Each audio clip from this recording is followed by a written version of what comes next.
And Dalton, we are live, buddy. Thanks for carving out some time in your busy evening and making some time for the show. So I'm looking forward to having you on and seeing what we can talk about today. So I'm stoked. Thanks, buddy.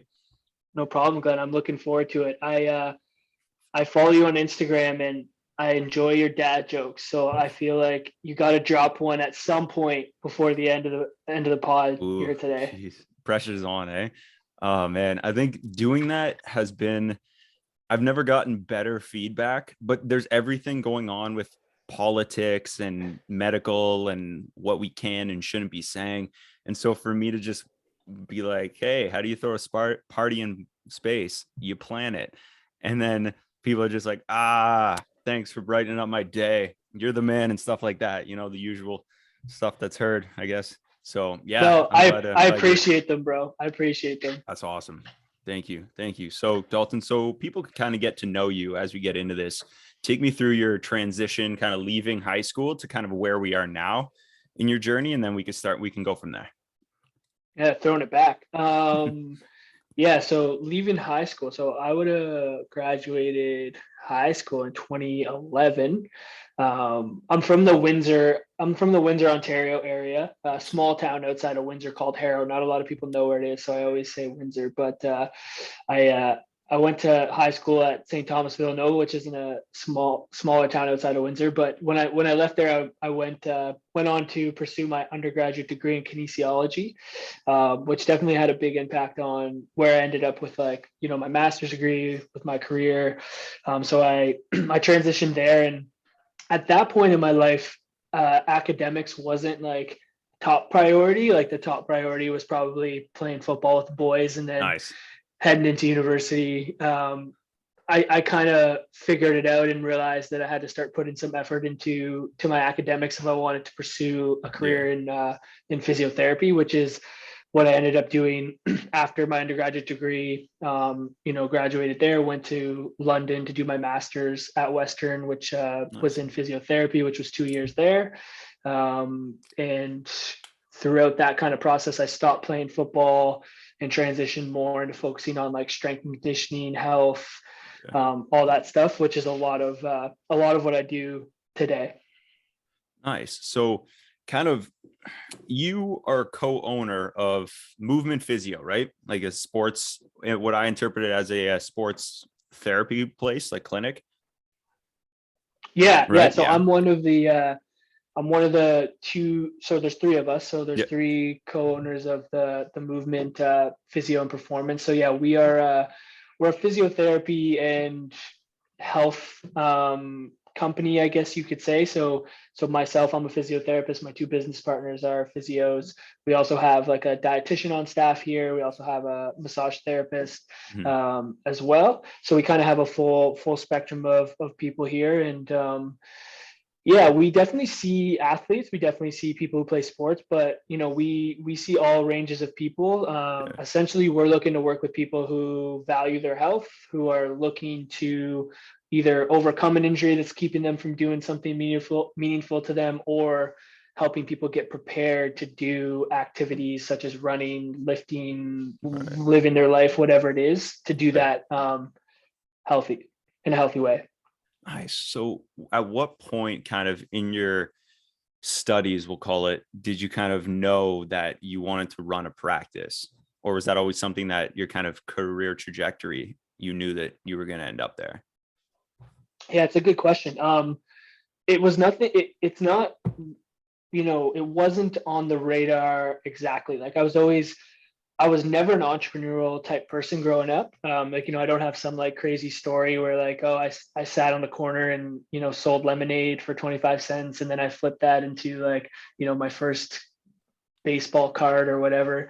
But as I was going through university, specifically like my master's, myself and one of my business partners, Will, we started to like realize that there was some gaps in the health space, and more specifically the physio space, that we thought like could it be done better or in maybe in a different way that weren't being done. And we're like, oh, okay, maybe this is something that we could fill. And so we started actually in our masters, we started an Instagram page called The Movement. And we started posting content there. So we posted a piece of content every day for a year. So it was a goal that we set out to post on Instagram, and Jeez. we wanted it to be around, like, it started out as more like exercise based like stuff, and then it kind of developed into just like different philosophies of like rehab and all that. And Huh. we started to grow a following, and it kind of blew up a little bit more than we kind of anticipated. We started connecting with different people in the space and all that, and that really started to open my eyes to the opportunities of like doing something, on my own or business wise. At that Yeah. time, we thought it was going to be more something like in the digital realm, because we had a pretty decent following on Instagram. We do a podcast that we've been Mm. doing since we were in physio school. So it was kind of thinking it was going to be in digital form, but it ended up being more in the physical form, and that kind of just came out of not really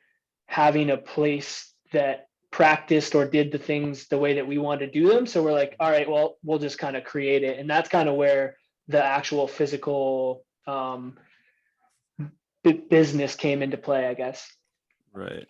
What I'm curious about, you touched on it briefly at the beginning of that, but you said you guys started a space with the intent of, you saw a lot of gaps in the health field and in health industry. What were some of them that you remember now that you could mention? Yeah, and I would say like not necessarily like, I think there's a lot of different areas of health that can get filled, but Yeah. specifically in the physiotherapy space, Right. what we thought that we could do, better or start to emphasize more was, you know, exercise and education as the main portion of what people did Yeah. in order to improve their injuries. So a lot of what physio can be sometimes, and was maybe more in the past, was this idea of like, okay, I'm going to come to physio and I'm going to get work done to me by my practitioner, whether it be like, dry needling or hands-on or the ultrasound machine or all this kind of stuff, which there's some benefit to that. But what we were Right. starting to realize is like, in order to really help people long term, we needed to help them understand what was going on with their injury, how they can modify or understand, some of the things they're doing in their day to day that's Yeah. contributing to that. What exercises and behavior changes in their life can they make in order to like get true change, and have that be done consistently over time. So we started to emphasize those things more, and by no means did we create this. Like, there's other people in the space that were doing this, but we Right. started to realize that it wasn't the norm, and we wanted to take that and execute on it and kind of help almost move the profession forward in a sense, to help just working with people the best that we could. So that's definitely like kind of one area that we noticed, we thought we could do well. Yeah. It seems to me that the physio and the health industry itself right now is very, I could just be more prevalent to it now because of like the contacts and the friends and connections that I have are more often than not in that industry.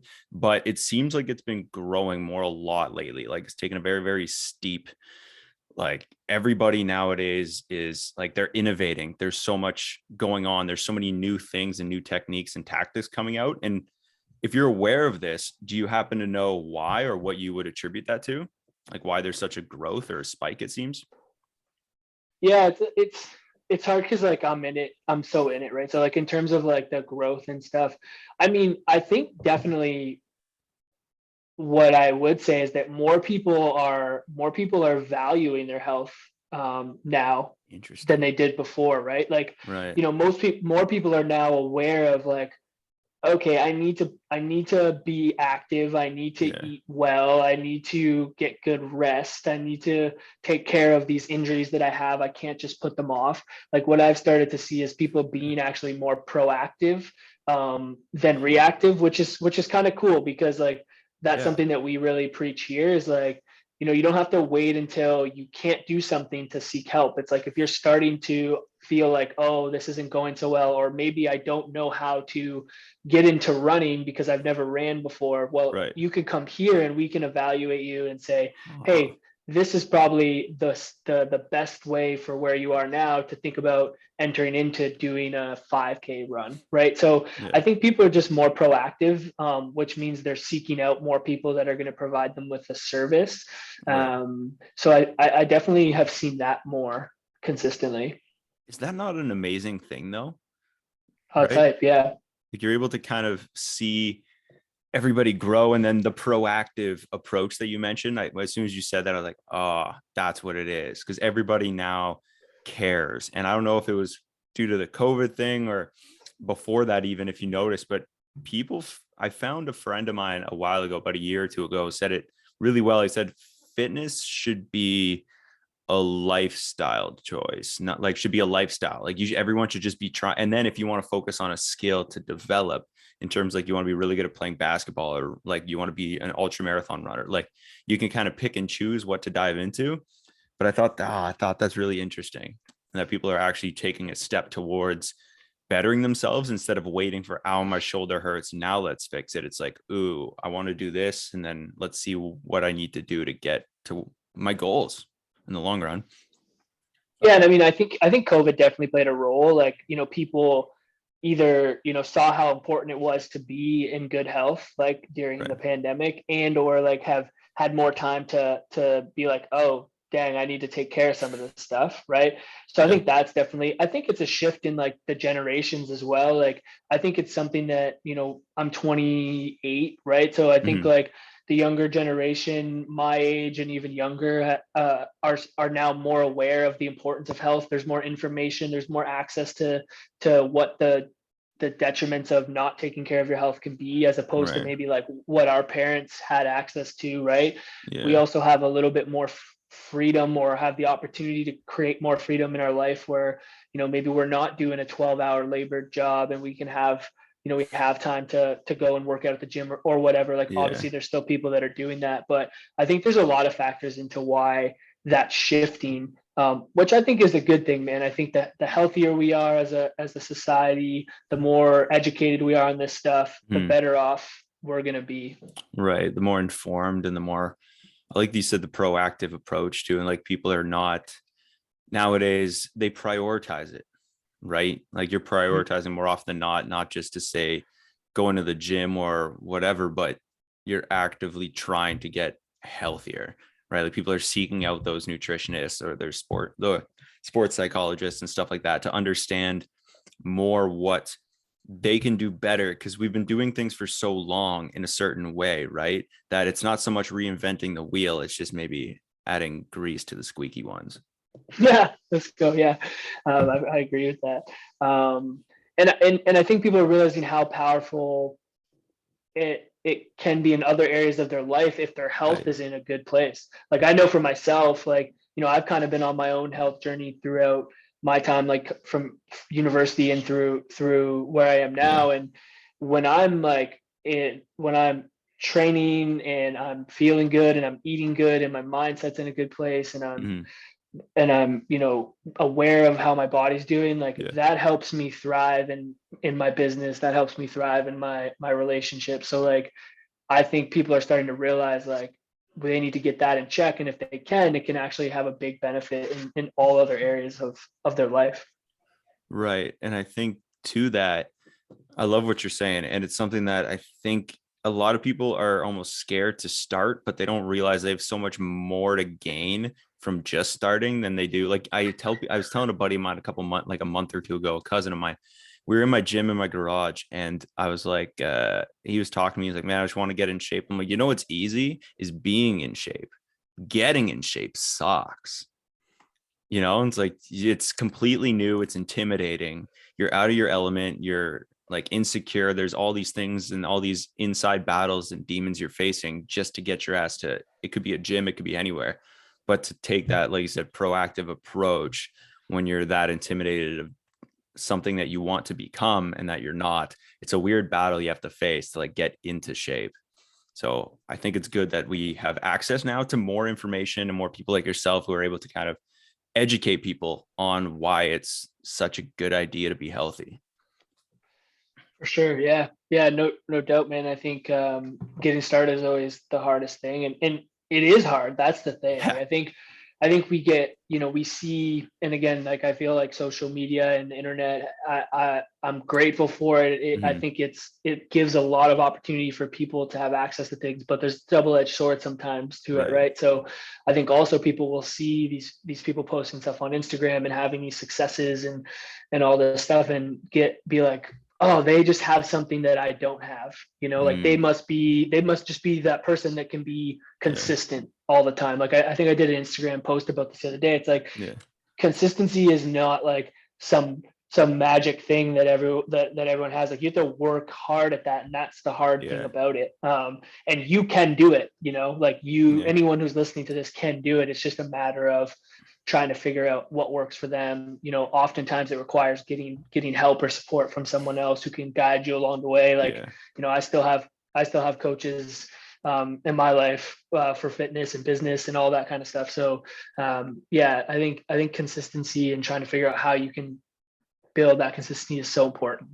I think something that, touching on your point of consistency, um, I think it was like 6-7 months ago, and I was kind of at like not a lull with the podcast in terms of I felt like a lull. Like I felt I was like, okay, what's going on here? Like I was happy with the guests I had had and the conversations I had had, but I'm like, there's something I was missing. I was like, internally, right?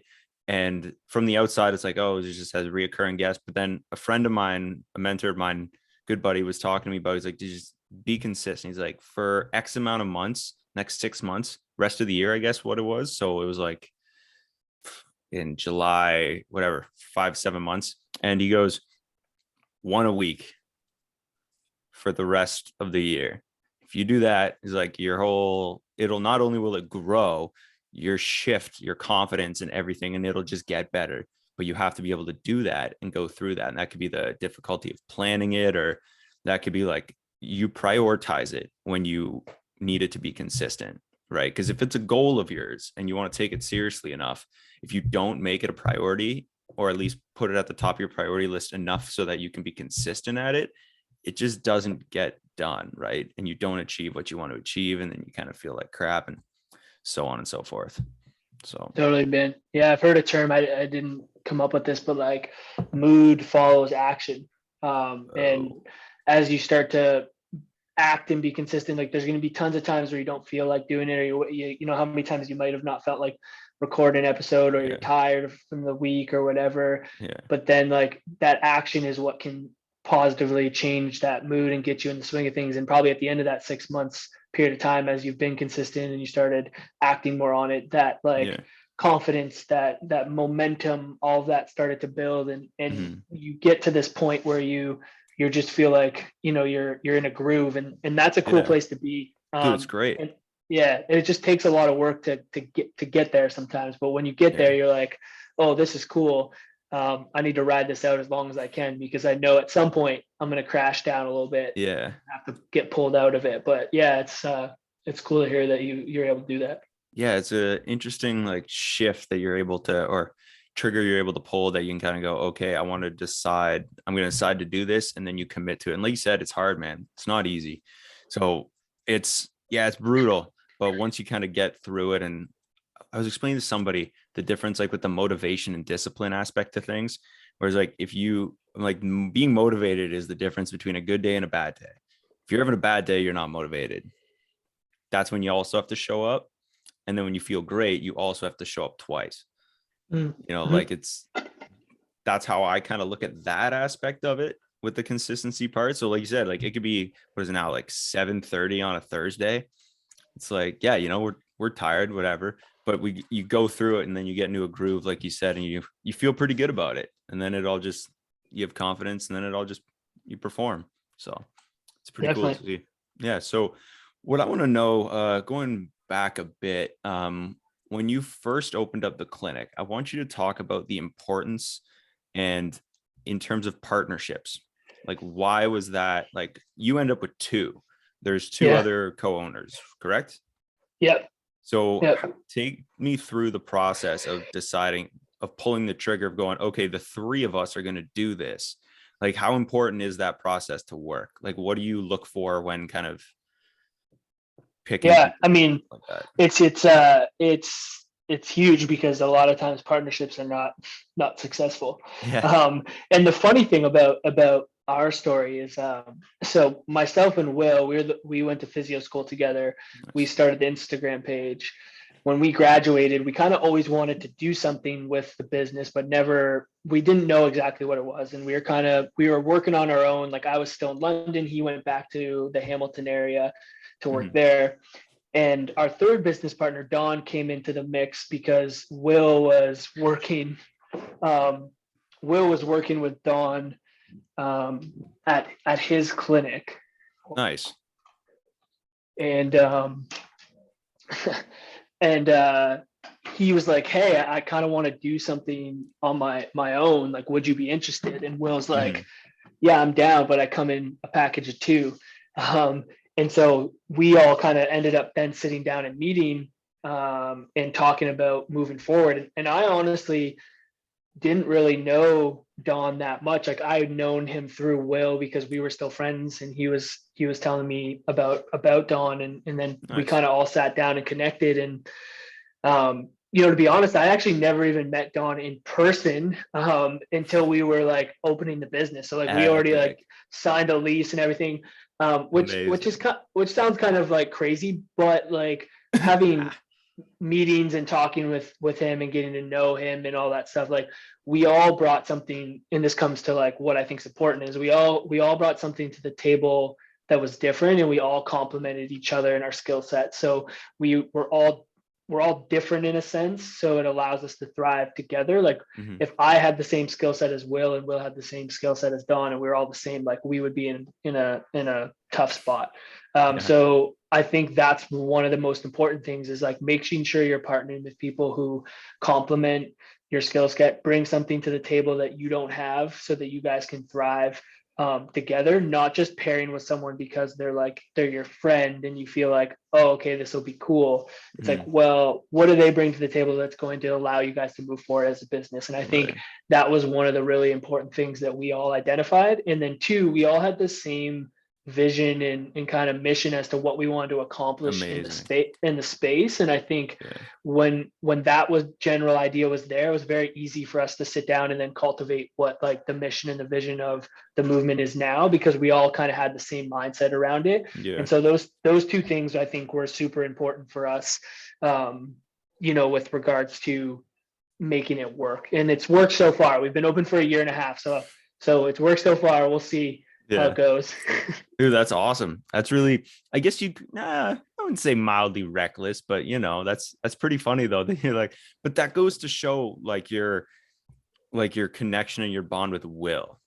Yeah. Right. Like, and that I trusted him a lot to like, I knew like he wouldn't be bringing him into the fold if he wasn't someone who he really thought would help us or would be a good fit. Right. So yeah, it definitely is a testament to our relationship. Which all just ultimately helps, because then he gets to understand that like the trust you have, where it's like a partner deal. All right, let's do it. Right. I'm sure it was longer of a decision process than that, but I was like, yeah, I think that's really cool.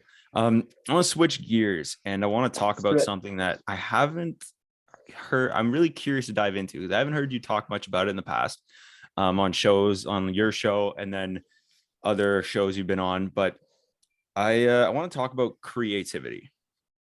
Okay. I'm curious. So you guys have a show, right? So you have a podcast, you have e-learning, you have that in-person like setup that you have the clinic. You have like ebooks, like you have merch, right? And so you have all these things, and I want you to kind of tell me, like, take me through kind of what your creative brainstorming looks like, if you guys have that, from where ideas come from in your head, and take me through that process to like implementing them. Yeah. It's interesting because like creativity has always been something that I would say I didn't have a lot of. I would always like label myself as someone like, I'm not creative. Like I was never one, I can't draw for anything. I couldn't play any music. I would chalk myself up as someone who had no creativity. I was more of someone who was like playing sports, like lifting weights, like that kind of stuff. But I started to realize like entrepreneurship in itself allowed me to like cultivate a creative spirit in like Right. looking at the bigger vision of the brand and looking at, okay, how does like, you know, the visual look of our brand align with like the values that we have, and then how does that come into play in the physical form and the words that Mhm. we use in the clinic, how does that align with like what's on our website, and like there's a lot of different like creative aspects that go into making sure that all aligns and makes sense, and we're very intentional with that here. And I think that's been cool for me because I've enjoyed that and it's allowed me to explore that creative side. And I think how we operate is someone who creates all of our content and our graphics, and he's got a lot of creativity within him. So we'll kind of sit down and work off of, and Don as well, but we'll sit down and work off of each other and come up with ideas and thoughts that um, Will can then take and put into actual physical form or create it. And so it's a lot of like me and Don bringing ideas to the surface, and then Will is able to take those ideas and use his skills to make it in like the physical form, whether it be like a piece of content or our merch and all that kind of stuff. Interesting. That, man, I think it's so important. Over the years, I've noticed how huge it is, the idea, because everybody has ideas. I was talking to my older brother about this. Every time I see him, we kind of go back and forth on this subject, but we go through like the importance of, it's huge. Everybody has ideas, right? Like we all have things we want to do or things we want to say or see, right? Or create in this case. Talk to me about the importance of being able to actually physically implement things that you think of in your head. Like, what does that look like to you?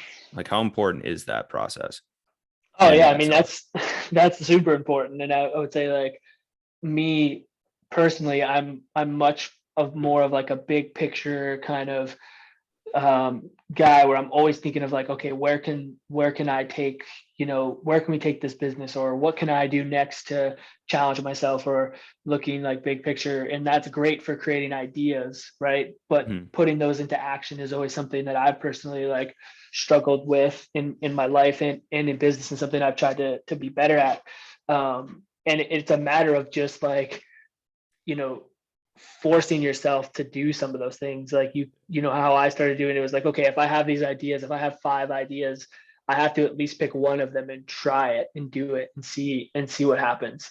Yeah. I can't just be continually creating more ideas without actually implementing anything. And once you start to implement things is where you start to learn, okay, is this something you want to continue to pursue? Is this Yeah. worth it? Is it not worth it? That kind of stuff.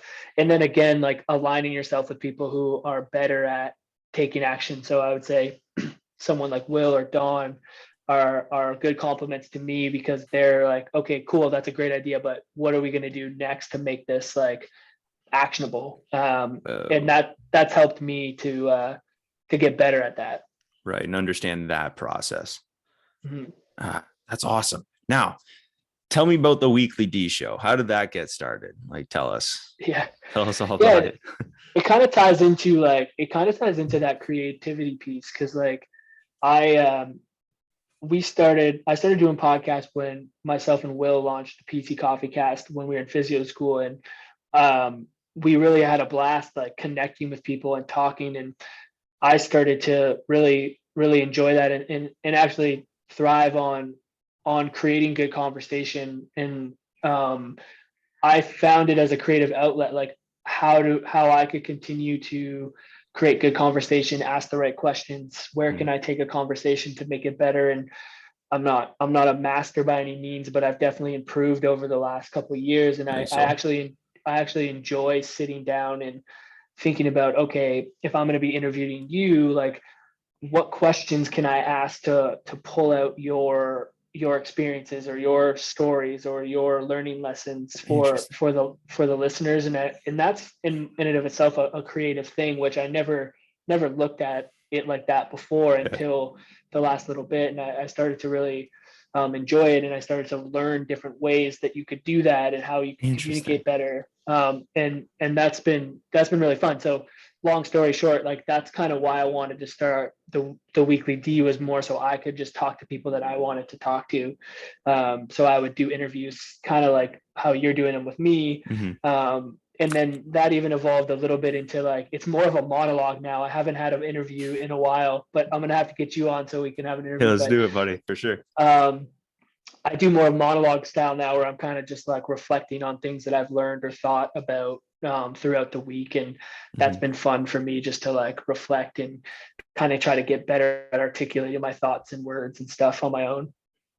I think that's something that I admire about how you do yours, like your structure with it. Because I'm like every week interview like a person, right? And so I love it for the meeting new people, right? The connection. And I craved it bad. I didn't realize how much I depended on it. But when I like with COVID and how it kind of all pandemic and I was grateful enough that I work in an industry that I can still be out and about, right? Mm-hmm. With the modified whatevers. But with that, I found how bad we need it. And I like how you do yours, because there's still it's consistent. It's in every week, right? And so it's in the name. We know when it comes out, right? Like every week. So be doing that and me kind of seeing how you have those like self-talk reflections. Because I'm trying to still like, I don't want to necessarily stick with I just interview somebody every week. I kind of want to switch it up and try different like realms of creativity and like see how, if I did once a week, but every second week I interviewed somebody, and then there's like the inner, like this almost talking to yourself in a way, right? How do Mm-hmm. you kind of go about preparing for one of those like solo episodes?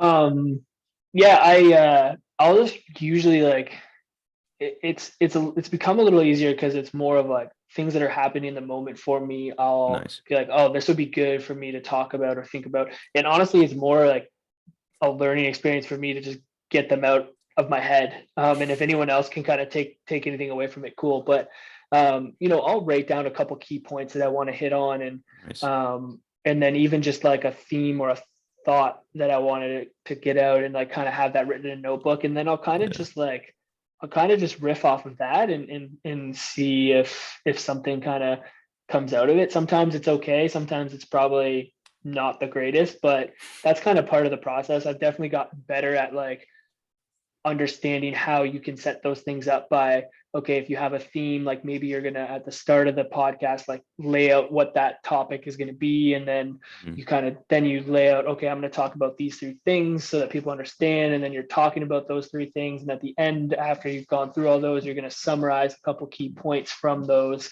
topics that you hit on, or those thoughts Interesting. that you hit on, so that it kind of makes sense. But Yeah. that's just stuff that I'm still working on. Like I'm no master at it. It's definitely a lot. Definitely a lot harder to do like a monologue as opposed to an interview, Yeah. um, which has just challenged me. And I enjoy that, because I think there's a lot of power to be able to like articulate your thoughts and your words effectively, and it's something that I want to continue to get better at. So it's almost like practice. And do you think on top of that too, that makes you more self-aware in the long run?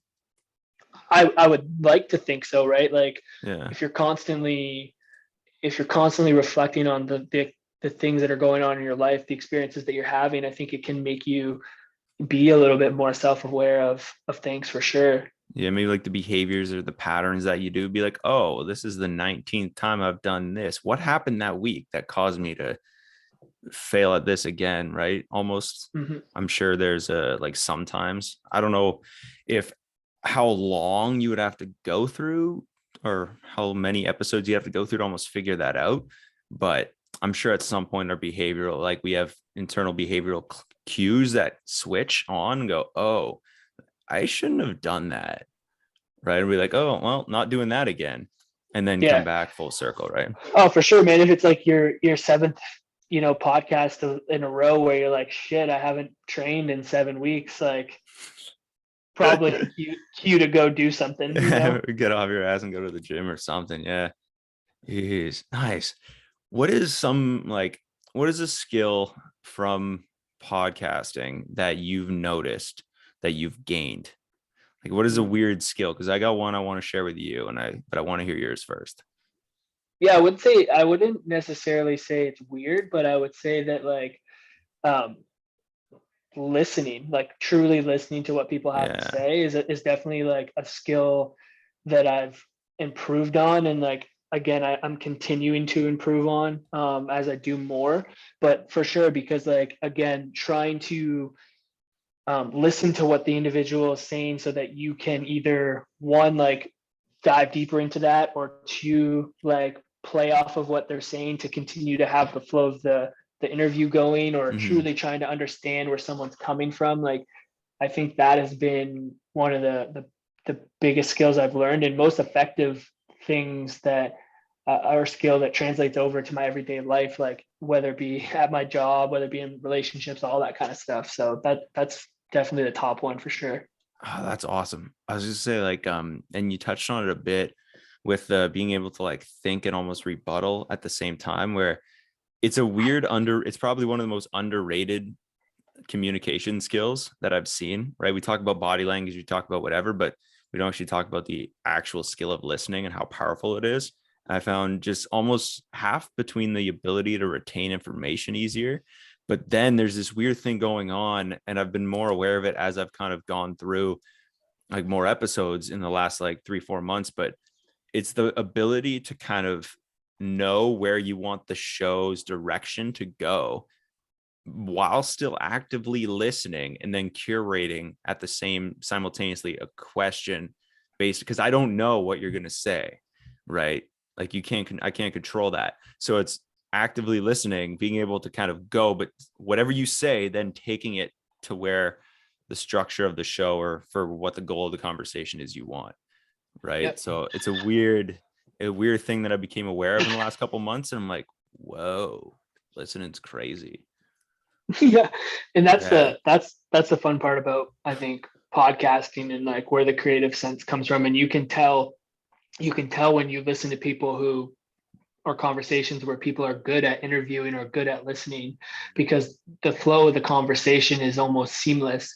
Whereas if you have an interview, someone who maybe isn't as great of an interviewer, not as experienced, or maybe isn't truly listening, like you can tell that it's choppy. And I've started to really appreciate people who are good at interviewing and having conversations, and how much that skill allows for the experience of the listener to be better.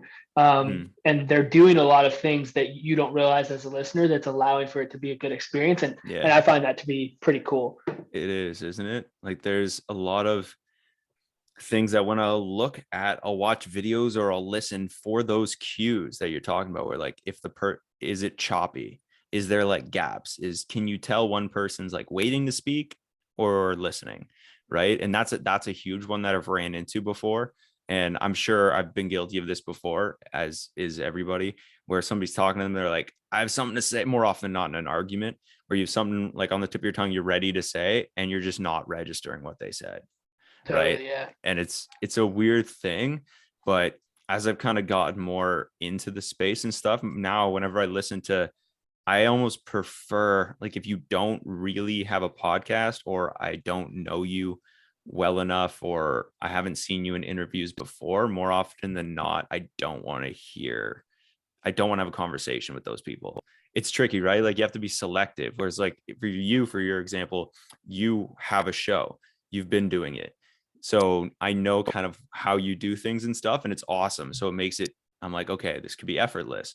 And then like with athletes and stuff, it's like I hear them in interviews and I hear kind of, are they relaxed? Or that's why we do the phone call or the video chat before recording, so I can kind of get the energy and be like, how are we going to go? Is this going to be relaxed? Are we just going to have a good conversation? Or are you just going to try to like spread some monologue on me and not really peel back layers? Right. So Mhm. it's a tricky Yeah. one.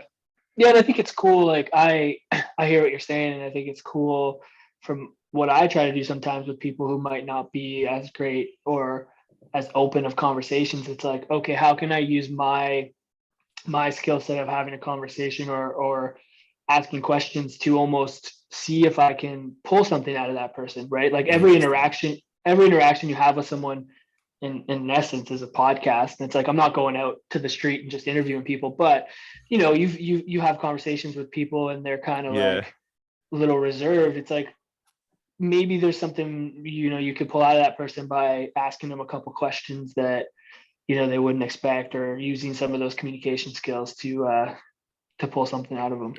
One thing I found in the research to be able to do what you're talking about, because I've researched like a lot of when it comes to like small talk with people is a big one, right? Small talk with people you admire, right? Like being able to kind of make those conversations. Because ideally, if we can have conversations with anybody, no matter what social status, then it kind of makes it that's effortless, right? And then you're able to grow. And one of the things I read that was like huge was complimenting the person right away, Oh yeah. but not like a platonic physical compliment, a like something about their personality or their energy or their work that they've done, like their career and stuff like Mhm. that. And that it kind of sets the tone right away of, okay, this, because there's a lot of like unwritten or unspoken stuff going on between people when they're in an interaction in person, and they're like, should I be intimidated? I don't know, how do I feel out this new environment I've never been in before? And then it's like, oh, hey man, I really like your work you're doing. It's like, oh, this, they kind of loosen up a bit. And I've seen this where they drop their shoulders a bit. It's like, you met me once or twice or once on the phone or FaceTime, and then now you're going to be in my garage for an hour and a half chatting with me. Like people, like they're a bit tense, so then start talking, start making jokes, kind of loosen up, and then you get into the flow of things and it pays off. Yeah, man, That's I all. think it's a good skill. I think it's a good skill to have. So what I want to know, and I really am really curious to pick your brain about this. You are training for an ultra, correct? I am, yeah. So that's insane to me, Dalton. It's Like, insane to me too, man. jeez. So, oh, man, that's 100 kilometers of running, correct? For anybody, Well, sort yeah, of. like it's basically anything over, technically anything over a marathon, which is 42.2 kilometers or something, is considered like an ultra. So like most people, like the first kind of ultra step is like a 50K, and then you'll see people do like 100K, then you'll see people do like 100 mile, and then I know there's people that even do like 200 mile Yeah. like races. So that's kind of more of what the ultra means. I set the goal of trying to accomplish a 100 kilometer Nice. ultra race, and within, hopefully by September is like my goal. Nice. So, what's that training process been like for you? Let's talk about, I want to compartmentalize this because I want to talk about the mental specifically, but I want you to tell me about the process of the physical first. Yeah, Like, what's that so like? it's been like a long kind of, so I started running basically when COVID hit, and just because like I didn't really like training in front of the TV and I didn't really have access to the gym. So I started running, and I basically set the goal of running a half marathon, which I've done before. And then I ended up doing my first marathon Nice. within that kind of time period. And then after that, I did like a sprint triathlon because I thought maybe I wanted to get into like triathlon stuff. And then I ended up doing, not like kind of on a whim, kind of not on a whim, but it was like a competition or like a thing that was going on called the Backyard Ultra, which is basically like you run a 6.75 kilometer loop every hour on the hour, until you quit. So basically, like you could go for as long as you could, and that's where I got my first like ultra marathon bug, I guess. And I ended up doing like 80 kilometers total Jeez, with, dude. Way to yeah, go. with the goal of doing 100 kilometers. Like my goal was to do 100, and I missed that. So that's kind of what's kept me moving towards wanting to do 100 kilometers. In terms of what the training looks like, it's just a lot of running, bro. Like I'm running Yeah, 5 to 6 days a week, so it's just a like lot just of running. running. Oh, geez, eh? What's your now, is it a rest day, like a lazy day, or is that a recovery day you take off? Like, what's your recovery look like for that? So usually like I'll run. I'm usually doing something every day. So I'll run 5 times a week right now. And then I'll strength train usually like 2 to 3 days a week Yeah. in my week somewhere. Nice. Usually like I'll have, trying to think, maybe like I'll have Mondays and Thursdays off running, but I'll usually do like some form of activity or movement or Yeah. exercise on those days. So Nice. Do you now take me through, because what I'm so a friend of mine is going to attempt this summer to swim around, to circumnavigate the largest Manitoulin Island, circumnavigate the largest freshwater island in the world, I believe. Pretty sure. And that's 350 kilometers open water swim on Lake Huron. So damn. me as a good friend, I'm like, dude, I want to challenge my like kind of, I've swam open water before when I was like up till I was like 15, 16, just kind of steered away from it. Just mentally, it was like the anxiety kicks in a little too much back then. So I said, as a challenge, I want to swim 10K with you. And so ever since I kind of spoke that into what has been now training for it. So I'm in it now, dude. But I want to know, and I've been fascinated when it comes to people who do these distances, these crazy distance like events. What is that mental preparation like? And I know you made a post about this recently and you talked about it a bit.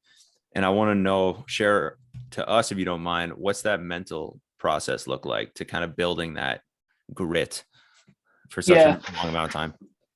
I mean, I'm still like in the process of, I would say, building that, because like I haven't really, like I've done some stuff where I've challenged myself mentally, but I think I'm continuing to learn how to kind of battle those things, and it definitely is challenging. And for me, like I did share a little bit on this because I recently had like a really tough run Mm-hmm. where like mentally what I was challenged, and a couple of things that have really helped me through the mental side of things is like, preparation. So preparing yourself, like one, making sure you're prepared physically to do it, but also like when it comes to being doing an endurance feat for a long period of time, like nutrition becomes a big factor into it. So like making sure that like my nutrition's prepared, making sure that I have the right like attire on, make sure like I'm bringing a headlamp if I'm going to be out at night. So like those types of things, I think, because it's really easy to quit when you're mentally tired and you're like, well, I don't really have enough fuel to get through this, so I'm not going to be able to do it. Or, oh, Mm. I forgot my headlamp, it's getting dark, I gotta cut out. Uh, So I think it kind of eliminates those like little excuses that you can have. So I think mm-hmm. preparation is like one thing. And then a big thing for me is just breaking it down into like really small parts. So, if you have like a 32 or 35 kilometer run, which was like one of the runs that I did where I struggled, it's like, Yeah. okay, I'm not going to look at it as a 35 kilometer run. I'm going to look at it in 6K increments, because every 6 kilometers I'm going to do like, I'm going to fuel. So I would look Nice. at it like, okay, I'm just going to do at 6K, I'm going to fuel. And then my next goal is like get to the next fuel station, Yeah. which is 12K, right? Instead of like, Mm-hmm. oh man, I still have 30 more kilometers to go, right?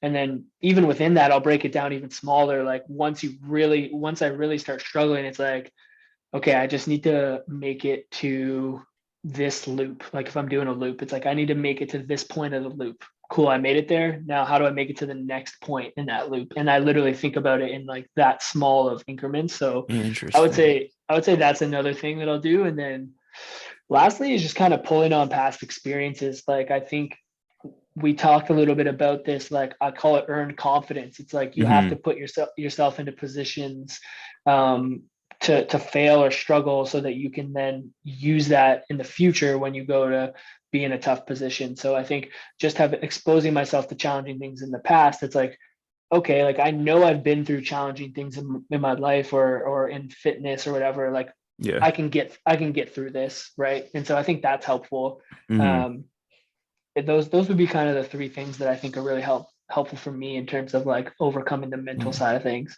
I like the idea of breaking things down, like to literally, it's like just one stroke at a time or one step at a time. Like instead of like you say, yeah, it gets overwhelming, and then overwhelming, you get stressed out, and then you get anxious, and then you start to creep up excuses, and the excuses could be justified. Well, they are in your head more often than not, right? So it's one of those things I'm like, ooh, it's tricky. And when you mention the confidence, like almost when you and Jillian, our mutual friend, talked about it on your show, she mentioned that her mentor said something about a confidence bucket, if you recall, right? And that Mm-hmm. just putting experiences or things that you've challenges, like you said, that you've overcome, and things that you've failures that you've had that you've gained from, and lessons you've learned into that bucket. And then you just kind of allow that to fuel you one step at a time.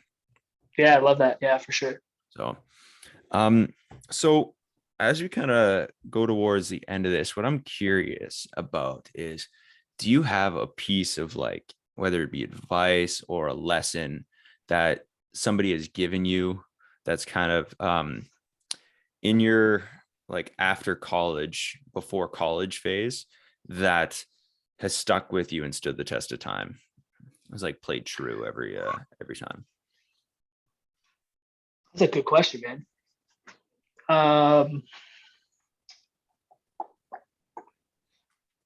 After college, off the top of my head, I can't really think about like in that moment that's kind of like stood the test of time. But one thing that I always often come back to, and has really impacted me a lot over the last like probably 5 years of my life, is just like the idea of like exploring things that you feel like you want to. I'm trying to think of how I can word this right. Like if you have that feeling of something that you want to do, or a Mhm. thought or an idea, it's like that kind of keeps coming back to you. Like explore that, don't ignore it, and see where it can take you. Because for me, that idea of like starting something on my own, or going out and putting content out on Instagram, Mhm. or starting a podcast, is always like this little idea that was in my mind that kept coming back and kept coming back. And, I ignored it for a period of time. And then eventually I was Yeah. like, all right, let's just kind of explore this. And I explore that. And that's led to everything that I have right now, and has set me up for hopefully what will be like a great lifetime, right? Yeah. So none of that would be possible if I didn't like explore that. So I think a lot of times people have that little thought or that voice or that idea in their head, but it gets shut down by whether it be society's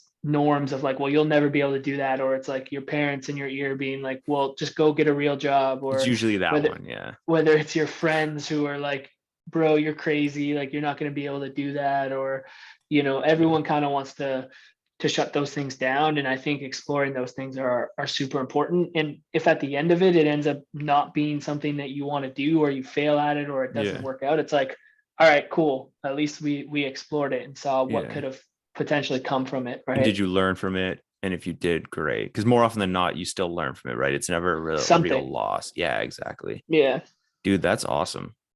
I really like that. I think that's huge. And I think what's really cool is, or what will be really cool is when I get to go down to Hamilton and train with you guys. I want to see, Yeah, man. I want to check out the place. I really get a kick out of facilities like yours. So I'm super stoked to check it out in person in the next couple months when I make my way down. So it's Yeah, yeah, man. man, that'd be So, awesome. I'd be pumped. so I think it'd be really cool. It's power of social media there. So Definitely. um yeah, man. So I where can people find you as we kind of wrap this up, or Yeah, so shut them people, out? yeah, best place to follow like me personally would be Instagram, which would be like dlano.93. I also have my personal podcast that I do called the Weekly D Show, so you guys can check that out. And then if you want to take a look at like my business, we put out a ton of free content there, around health, around exercise, all that kind of stuff. It's at the Movement PTs. we've been posting content there for years now. So if you guys are interested in that stuff, we'd love to have you check it out. Shoot us a DM, anything like that. We're always open to chat. So that's probably the best place. Awesome. Dalton, brother, I'm really grateful for your time tonight. I'm super happy we were able to chat, and I had a really good time, and I'm grateful you were able to bless us with what was just over an hour, I think, of your time tonight, man. So I'm super grateful for it. So thanks, buddy. Thanks, Glenn. Appreciate it, man. It's always interesting to be on the other side of the conversation, and I'm not often on the other side of the conversation, so I love getting interviews because it helps me build up that skill on articulating my thoughts and words and stuff. So I appreciate that, and I appreciated the good dad joke you dropped in at the start. So everything was good, man. So thank you. Epic. Right on, brother. Appreciate it.